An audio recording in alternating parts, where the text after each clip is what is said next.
everyone is saying that India is a bright spot. So what factors do you feel is the reason for this, and will this continue in this calendar year? So if you look at in terms of GDP performance, the IMF forecast, if you look at between 2023 to 2027, India will be the fastest growing major economy of the world. So that has created the impression that India will be the brightest spot in an otherwise gloomy global environment. Now, why India is doing better than others?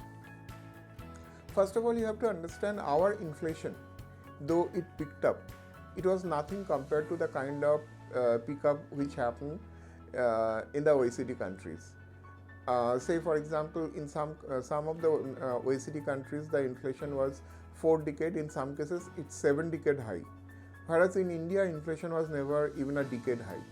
So consequently, the extent of monetary tightening which was required in relative sense in India was not so much as it was in other countries. So interest rate increase, and also if you look at the bank interest rates in India, from the bottom it has gone up less than 1 percentage point. So the transmission of monetary tightening in India has been rather limited in the credit market.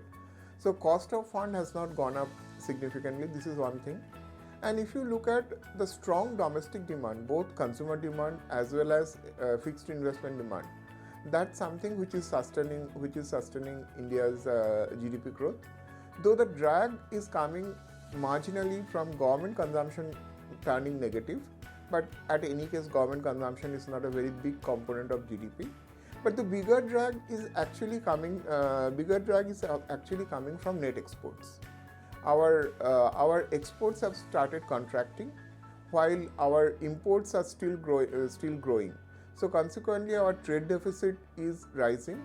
And if you look at in terms of our net export has turned, it was always negative. It has turned far more negative now. So that's the drag which is coming. As I said, according to IMF, India's outperformance in terms of growth will continue, and so therefore we think India will remain a bright spot of the in the global economy. But having said that, it's not that we don't have any problem. For example, I just flagged that high goods trade deficit and consequently the current account deficit is a major concern. Second, the manufacturing activities in India has slowed down very significantly. Here one has to understand that 20% of our manufactured products are actually exported. 75% of our overall exports are manufactured products. So consequently, the slowdown in global demand and also the increase in protectionism, whereby countries are trying to localize their production. So basically, they are trying to do import substitution. So that is also impacting exports by India, and so that is also impacting manufacturing activities. So that is also, apart from the external account balance, the performance of the manufacturing sector is a concern. Now, as I just said before, in India, fixed investment was doing very well. If you look at till September, if you look at the fixed investment in real terms was growing more than 10%. But if you look at the recent data on investment, the monthly data on investment, for example, if you look at areas such as